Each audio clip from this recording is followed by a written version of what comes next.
इस बात की प्रसन्नता है कि आदरणीय मोदी जी के नेतृत्व में पूरे भारतवर्ष में कोविड के संकट को ठीक तरह से हैंडल करने के लिए बेहतरीन काम हुआ है।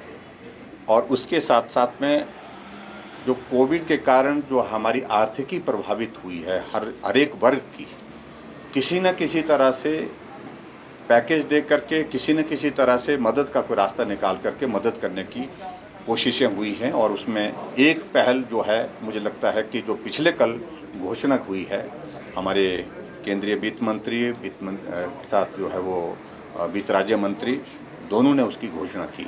मैं उसका हृदय से स्वागत करता हूं।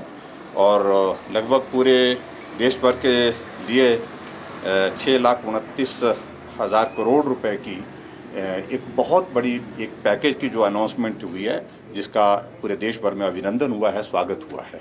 और मैं भी हिमाचल प्रदेश सरकार की ओर से, हिमाचल प्रदेश की जनता की ओर से उसमें हार्दिक अभिनंदन करता हूं और स्वागत करता हूं। निश्चित रूप से कोविड के कारण जो इकोनॉमी प्रभावित हुई है, जो लोग प्रभावित हुए हैं, उनको इसमें बहुत बड़ी राहत होगी।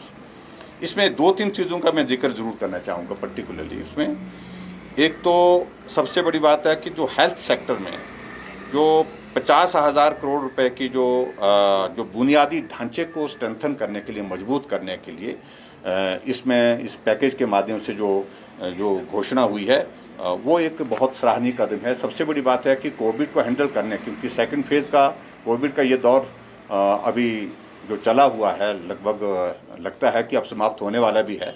तो इस दौरान जो हेल्थ सेक्टर में इंफ्रास्ट्रक्चर को स्ट्रेंथन करने की जो ज़रूरत है, उसके लिए इसमें बहुत बड़ी मदद होगी। जिस प्रकार से कहा जा रहा है कि थर्ड वेव भी आने वाली है, ऐसी बातों को ध्यान में रखते हुए आने वाले समय के लिए हमको जो तैयारी करनी है, उसके लिए एक बहुत बड़ी एक पहल है। और उसी तरह से दूसरा जो हमारा सेक्शन, जो हमारा सूक्ष्म वित्तीय संस्थान, जिसको MSP जिसको बोलते हैं, और उस सेक्टर में भी जो 2% से कम ब्याज दर पर जो है वो अधिकतम 1,25,000 रुपये का ऋण मिल सकेगा। ये भी एक बहुत, क्योंकि हिमाचल तो बहुत ज़्यादा हमारा जो है मेजॉरिटी हिमाचल प्रदेश का जो जितना भी हमारा उद्योग का सेक्टर आता है, इंडस्ट्रियल सेक्टर आता है, उसमें MSP ही ज़्यादा है।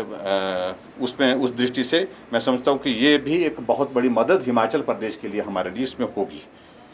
और उसी प्रकार से टूरिज़्म के सेक्टर में भी मैं ऐसा मानता हूँ, क्योंकि हिमाचल प्रदेश एक टूरिज़्म की दृष्टि से एक बहुत महत्वपूर्ण राज्य है पूरे देश भर में। और यहाँ इसमें जो 100% गारंटी ऋण के साथ पर्यटन को पुनर्जीवित करने की जो योजना, होटल व्यवसायियों को अपना व्यवसाय सुचारू रूप से चलाने में काफ़ी मदद मिलेगी।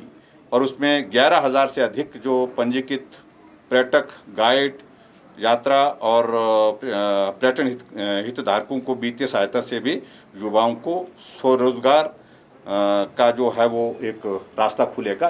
ये मुझे लगता है कि हिमाचल की दृष्टि से बहुत इम्पोर्टेंट है। उसमें हिमाचल प्रदेश को बहुत बड़ा उसका लाभ होगा। और इसी प्रकार से एक पॉइंट मैं ज़रूर उसमें और कहूँगा, क्योंकि अभी हम उसकी डिटेल्स जो है सारी जो पैकेज अनाउंस किया है, उसमें हिमाचल प्रदेश में उसके लाभ क्या क्या हो सकते हैं, उस दृष्टि उसको अध्ययन कर रहे हैं। एक जो आत्मनिर्भर भारत रोजगार योजना को जो है 30 जून 2021 से 31 मार्च 2022 तक बढ़ाने का जो केंद्र ने निर्णय लिया, ये भी एक बहुत महत्वपूर्ण निर्णय है। और उसमें लगभग 80,000 जो है इंस्टीट्यूशन को जो है उसमें जो है उसमें लाभ मिलेगा। ये भी मैं आपके बीच में कहना चाहता हूँ।